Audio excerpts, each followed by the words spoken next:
to be in the 90s, but I think the rain cooled us off.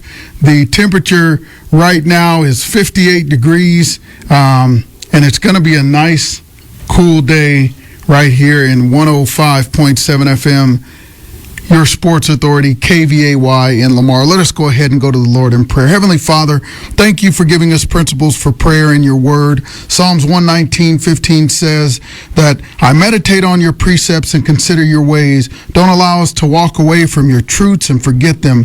Help us to study your principles and consider carefully your ways as revealed in your holy word. Then encourage us to step out in faith, to put these principles into practice in our lives, whether it's on the field, in the schools, at work, or at home, Lord God. As we do this, we thank you for answering our prayers and doing immeasurably more than all we can ask or imagine, according to your power that is at work in us. We pray this in the mighty name of Jesus Christ, the meditator of the new covenant. Amen.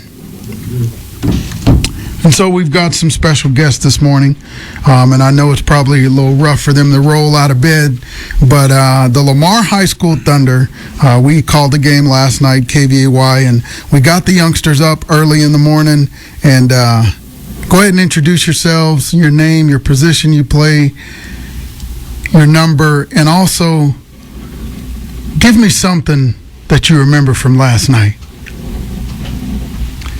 I'm Braxton Sheldon, wear number 7, wide receiver and outside linebacker, and I caught my first touchdown in 2 years.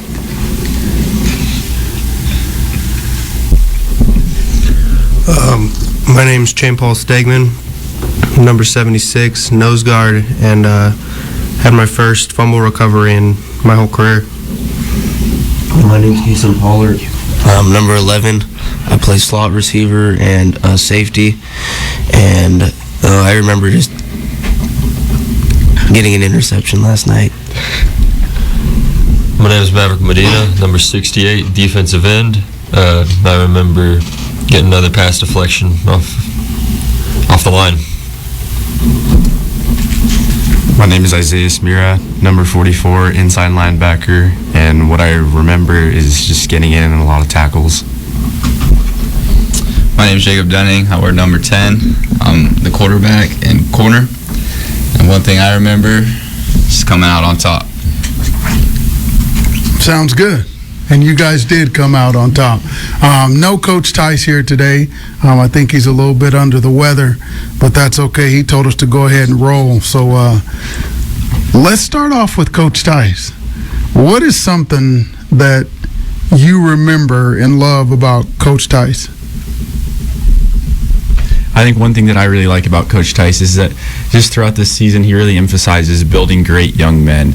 And it's not just all about football and all about winning football games, but he really focuses on helping us to become better people and better men.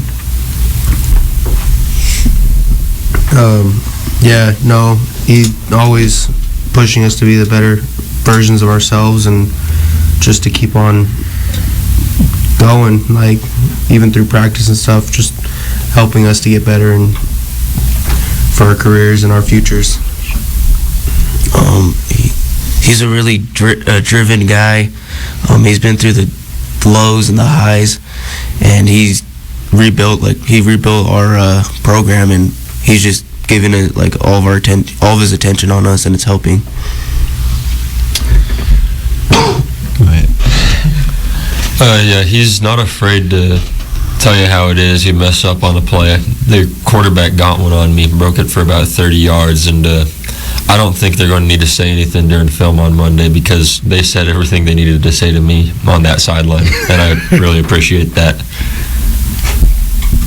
I love Coach Tice. He pushes all of us to be better. His work ethic gets us prepared and ready to go. So I just appreciate him for that. Yeah, I like how Coach Tice really motivates us to be better and how he teaches us on what to fix and what not to do, and really just shows you how to be better at the game of football. Yeah, and in football that is. Then Coach Tice is, he's been coaching a long time, pouring a lot into Savage and Thunder football. And guys, last night's game You play your first game of the season. It goes pretty well. And then I don't know if you guys saw, there was Max Preps had put out, they kind of guess who they're going to win the game. And I don't know if any of you have saw that. And I don't know if that was a motivating factor for last night's game. But they had Sterling picked to win the game.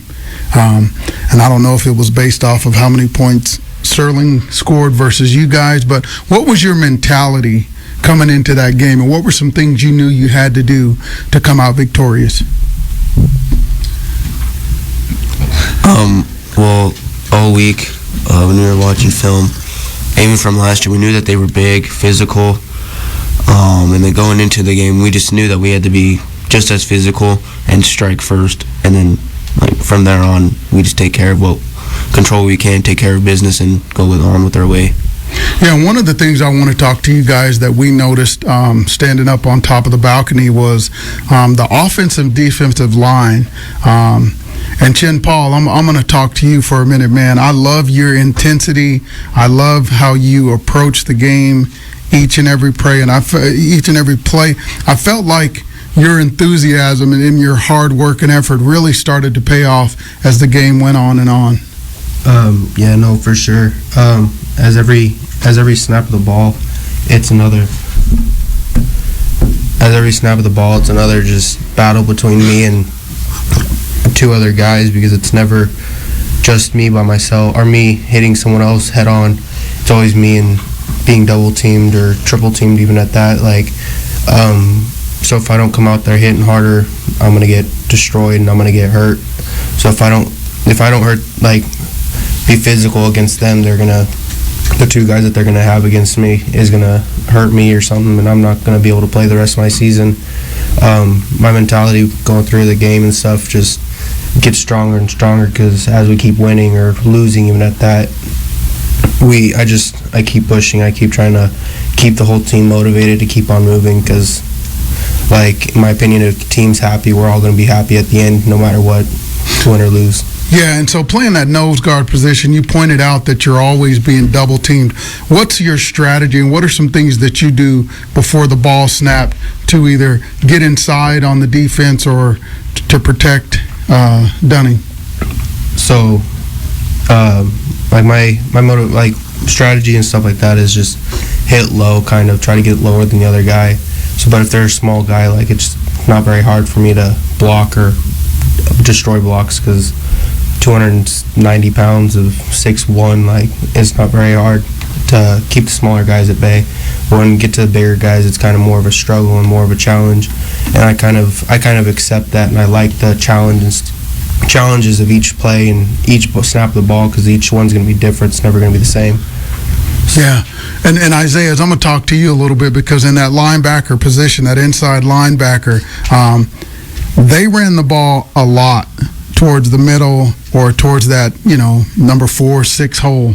How were you able to respond? And in some cases, you were able to get in there and blow the play up. Well, communication is really key. Talking to my other inside linebacker and really containing the middle, like the A gap or the B gap. The more we communicate, the more I think we work as a team. And I think that's just one thing that we also need to work on as well. Me and my other linebacker, Dalton. It's just really a main communicating thing that we need to work on, and finding the open gaps to fill and flow into. Yeah, and they had some good players. Hats off to Sterling. I felt like they brought a really good game plan. The quarterback, man, he's a stellar athlete. The halfback, and actually he had the same last name of your players last year. Well, Diego Estrada. He had another Estrada on the other side of the ball. So I thought that they brought a good game plan. Let's talk about the game. So you guys come out, and I don't know, you probably know this now, but Lamar HS Thunder has the only live mascot in the state of Colorado. That's pretty cool. That is pretty cool. And so what's going through your veins, your mindset as the game is getting ready to start? You see the bison running on the field, and you guys coming out with the flags.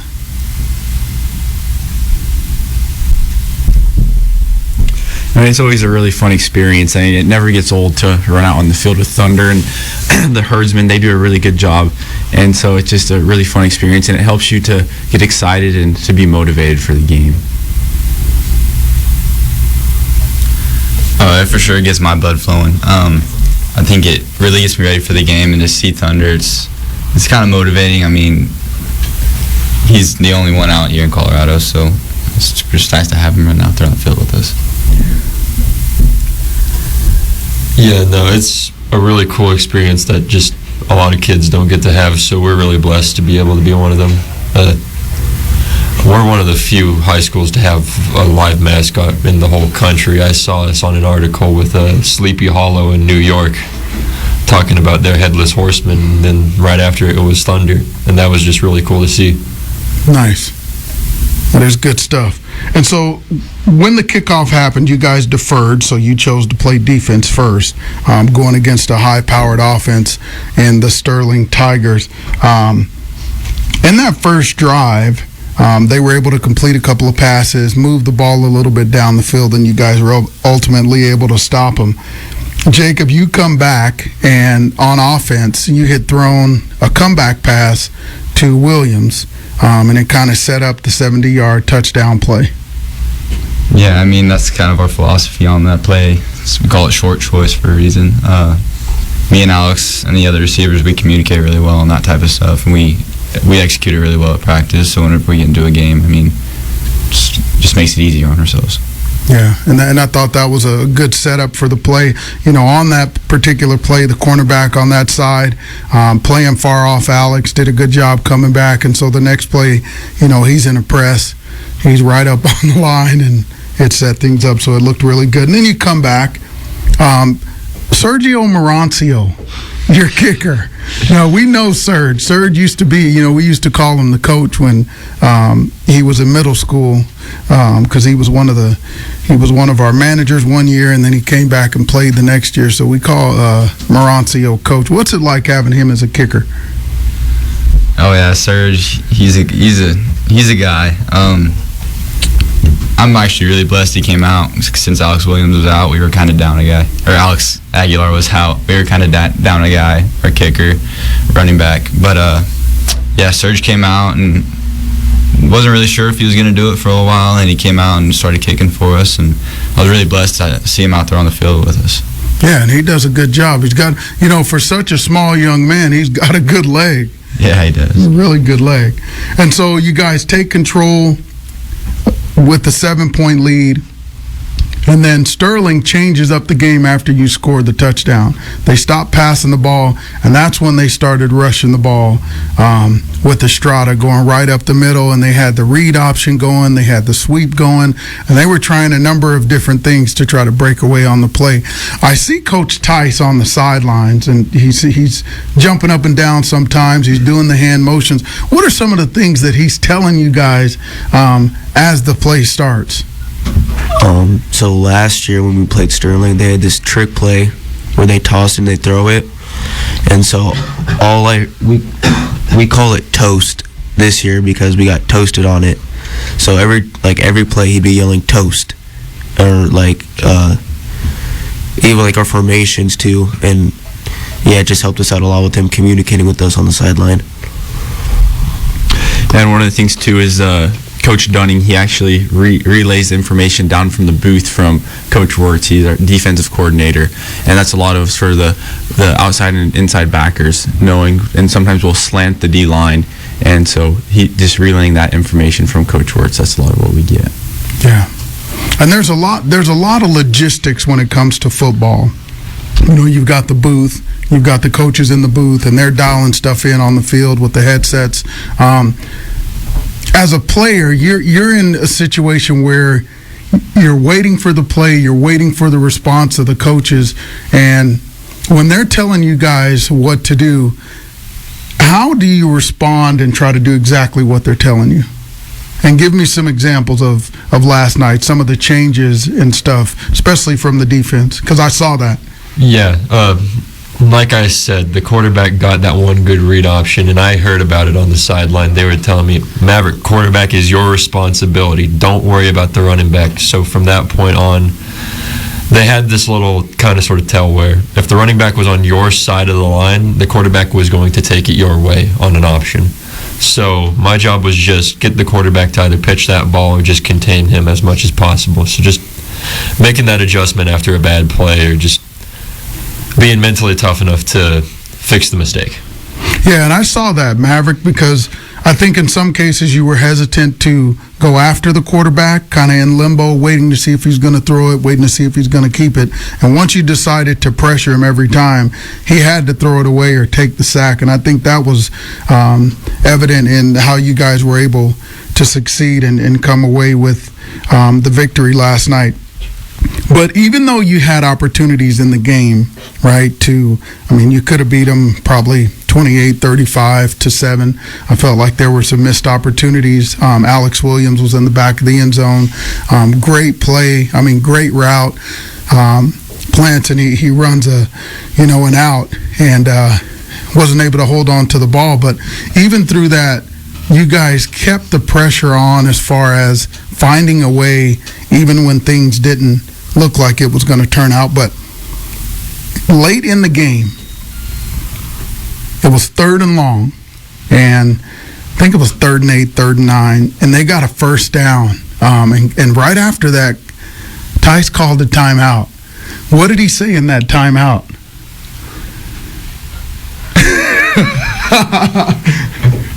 He looked like he was animated. I think I don't even remember because I usually start talking with Jacob, and if I hear yelling, I know it's him. But he usually doesn't yell at us DBs. But like if I hear linebackers, I don't need to listen because I'm not one. But I'm pretty sure he was saying that we can't because it was a quarterback, right, that ran it for the first down. He said that we need to hit the quarterback, and we can't let him do that, or else they're going to come back and win. I think what it was is that we lined up on defense wrong, and like we had the strength of our defense flipped to the wrong side of the field. And I was supposed to be playing on the trip side, and I was on the single receiver side, and Coach Tice didn't like that, so he called a timeout so we could get that fixed. Yeah, he talked to us about the play before that, and then he told us why he called the timeout. We were formed up kind of wrong in the formation, so we called the timeout in order to save what could have been a deep shot. So it was a good call on Coach's part, getting us out of what would have been a bad situation. Yeah, the play right before that was a screen, I'm pretty sure, and part of the yelling was straight at me because I got right by the line because they let me by, and I missed the chance to destroy a wide receiver. I missed the opportunity to lay out a wide receiver, and being nose guard, you don't get that opportunity to lay out wide receivers very much. So he was yelling. Partially that yelling was directly at me. And the wide receiver obviously was trying to block so he could let the quarterback get some extra yards. I like that response, though. He said, I was going to destroy him. He wanted to knock him to the ground. And so when you guys, in that fourth quarter, right, you guys had scored a touchdown, and they had scored a touchdown. And one of the pivotal points of the game, I felt like, was if they were able to get in between one touchdown, within one touchdown, they were holding on to their timeouts, right? You guys get a blocked extra point. How big was that for a momentum boost going into the end of the game? So actually the first one they kicked, it went straight through Williams' hands. Like, it literally went right through his arms. And then that second one that he blocked, it kind of just gave us that momentum shift to push and finish the game. Because I'm not going to lie, right before that, Alex told me he's ready to go to bed. I'm like, dude, we have like 4 minutes left. But then when he did that, he was up and ready to go and finish the game. And so which side was he on when he blocked that? He came left to right. Left to middle. Yeah, middle. He was in the middle. Yeah. And so who was on the middle, on the line? It was me. On the line, it was me and Killian, and he went through Killian's gap because that's the side he lines up on. We went right behind Killian because Killian opened up a gap big enough for him to get through, and he ended up blocking it. Nice. That is good stuff. And so, 2-0 right now, feeling pretty good. You guys a little sore today? Yeah, for sure. He's like, yeah. Yeah, good effort last night. So you play the Tigers again. You got 2 road games coming up. You go up to Bennett, and then you go over to the Cougars. So you guys are playing a lot of cats right now. What do you know about Bennett? They run a wing tee offense.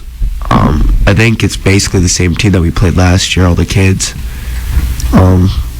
And I'm guaranteeing our plan's going to be the same as it was last year, is tackle everyone because you don't know where the ball's at. Yeah. And they kept you guys on the ropes last year. I think that game that was here was a low-scoring game until right before halftime, and then the third quarter you guys kind of blew it up. And so what are some of your goals and expectations for this next game? I mean, there was a lot of firsts, right? First touchdown, first fumble recovery, not your first interception, but you got an interception. What are some of the things you're like, okay, now I'm feeling it a little bit. I can go up the ladder. I would say if we can throw the ball, if there's no wind or barely any wind, then it's not going to be a close game. Because last year we couldn't throw the ball at all because it was so windy, and that's our plan, is to throw the ball. So if we can take our advantages, what we have, and get those mismatches, then pound him in the pass and then go Adriel up the middle, and they won't be able to stop us just like Sterling couldn't. I just want to hit that quarterback all night. Just 2 sacks, 1 sack, anything. Just get on him, make him know that I'm going to be there all night. Yeah, he's coming looking for dinner. I like it, Mav.